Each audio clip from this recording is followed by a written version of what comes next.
My Hebrew brothers and sisters, 12 tribes of Israel scattered all over the earth. Welcome back. This is your Marie Yeshua ben Uriah Israel, and we just want to take this moment to thank you for your subscriptions. Thank you for your likes. Thank you for your comments. And let me tell you, my brothers and sisters, we're moving forward. We're just probably about 42 subscriptions to go. And so we're asking you to continue telling your friends and your loved ones and encourage them to subscribe to this channel. Very soon we'll be going live. The last time I shared with you about my Hebrew Israelite awakening experience, and one of the viewers told me face to face, he said, "You did not tell the whole truth." I said, "What happened? What happened?" And he said, "You did not talk about your grandmother." Well, my brothers and sisters, I want to tell you this, that my mother, she has, I would say she had, because they passed away, her mother, which is my grandmother, and her grandmother, which is my great-grandmother. And based on the history, I would say that she was probably a part of the Maroon rebellions. Okay? Her name was Mary, and she was brought here. She was brought to the to the Caribbean as a slave girl. I think she spent about 9 years in slavery, and I don't have a whole lot of information on that, because my mom did not share a whole lot of information about her grandmother. But one thing we know, her name was Mary. And I called my brother to verify, that what her name was. And to verify that she was indeed a Maroon. And she lived in a district in the St. James. It's called Niagara. And Niagara was up from, what do you call probably about 4 districts. You have Macampan Town, which was where the Maroon lives, and in St. Elizabeth, and it came up. You have Retirement, you have Jointwood, Eldersley, and then you come into Arcadia, which is the last little district in St. Elizabeth, heading north, and then you go into Niagara. So my understanding is that my grandmother, my great-grandmother, was living in Niagara, and she was married to one of the Thompsons in Niagara. But one of the thing that when you talk about the people, the Maroon people, at the time, whoever the real estate, whoever the plantation manager, owner was, during that time, they're practicing all kind of punishment. And one of the punishments that, any uprising slaves, or rebellious slave would experience would be the, what they call the treadmill. My brothers, my understanding about the treadmill is not like the treadmill that you walk on to exercise. It was something far different. The treadmill was something like, it's like something that you could use. It brings water. You have like a water, I don't know you call them. Anyway, it's a wheel. Okay, it's a wheel. Like it have step, but it It's like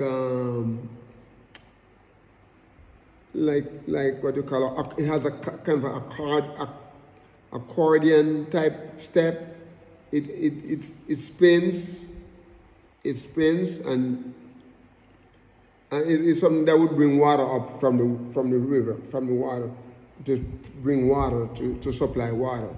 It's like, and it spins, and the people, there was a cross beam, something like a wire, across from one end to the other, and then the people would be standing on that with holding onto the beam as the thing spins, and so they have to constantly moving.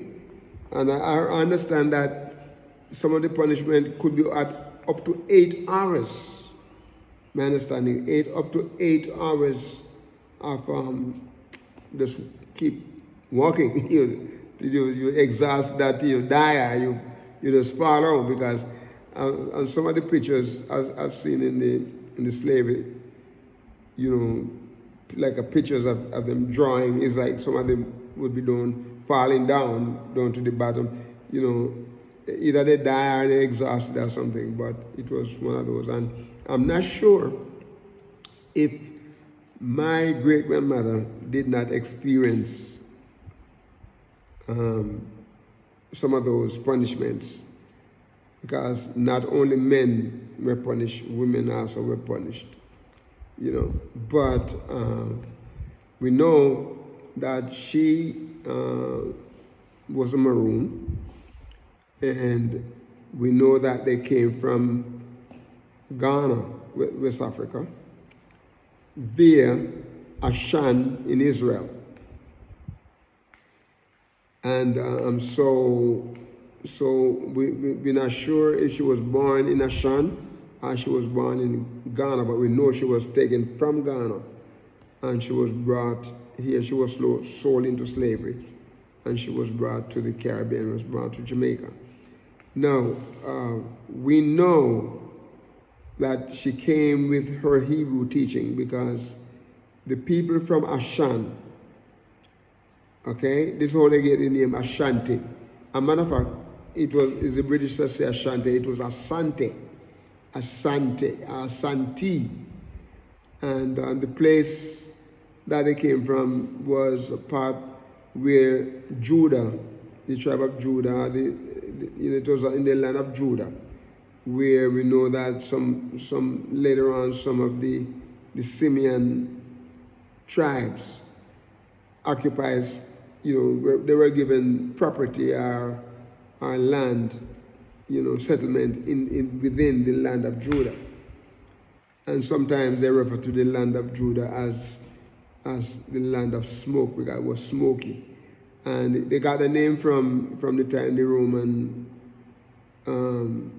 leadership, when they were trying to take over leadership, and they were, trying to drive the people out. They had set that place on fire, So he got the name Ashan. He got the name of Ashanti, and it was also the area where a lot of the Levites, the Levites tribe, they didn't have land. They didn't have land. They have lots, because they were not given possession like the other tribes, but they have lots in those areas. Okay? So they were taken from there on their journey, through to Ghana, okay, where we have Ashanti people that's from Assam, they have.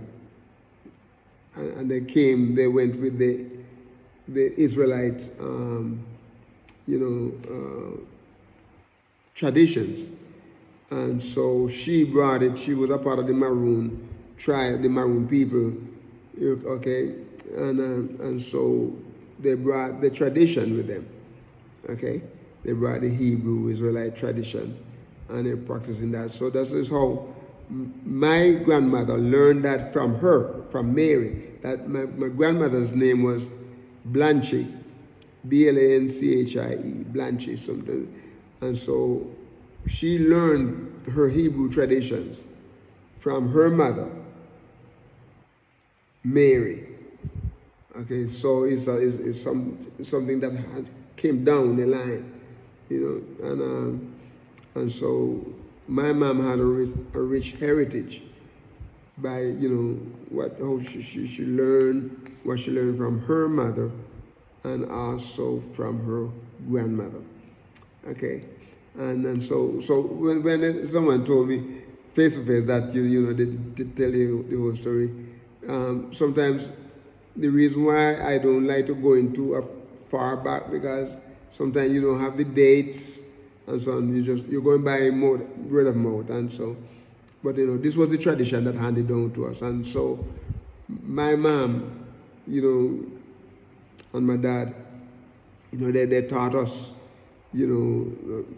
about the Abrahamic covenant, and they taught us, about the Ten Commandments. This is something that we have to learn. We do that, every Shabbat. We have to recite it, and during the week we also recite it. The scripture in Deuteronomy where Yahshua, Yahuwah told the children of Israel, he said, when you sit down in your home, tell it. When you get up in the morning, tell it. Sometimes when we were younger, I remember, they talk to us about strapping the verses. I didn't want to strap on me, so what I did, I'll take the scripture verses. I was just kind of rebellious in a sense. So I will take the scripture verses, they give us. They call it the daily bread. And they have the scripture verses in a little container. Looks like a bread. It looks like a real bread by looking at it, But the little scripture verses, they were in that container. You take one up each day, and you will read and you will memorize and so on. So my Hebrew, experience, started from way back, with my mom teaching us. Well, by the time I was born, my grandmother had passed, has gone home to be with Yahuwah, and so I did not get a chance to meet her in person, okay? But we know that, and then from my dad's side, from my father's side, they also were Hebrew, because some of the tradition that he had were, and was from her mom and dad, because they practice circumcision and all that kind of thing, So they give us a good heritage, a rich heritage. We learn how, to serve Yahuwah from the early age of our lives. We learn that, and so when I turned to Sunday worship, it was a form of rebellion.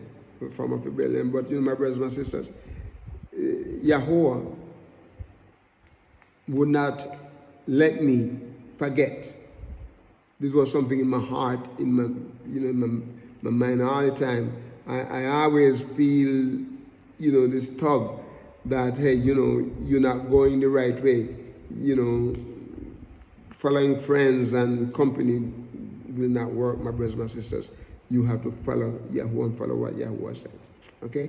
And some of the experience, I have some bad experiences, in ministry, and some of these probably just way Yahuwah telling me, say, look, you need to return to your first love. And this is how, things went.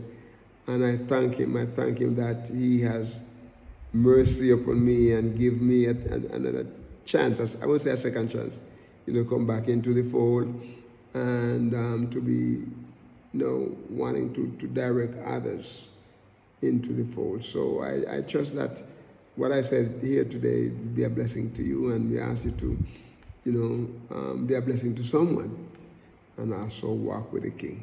Shalom.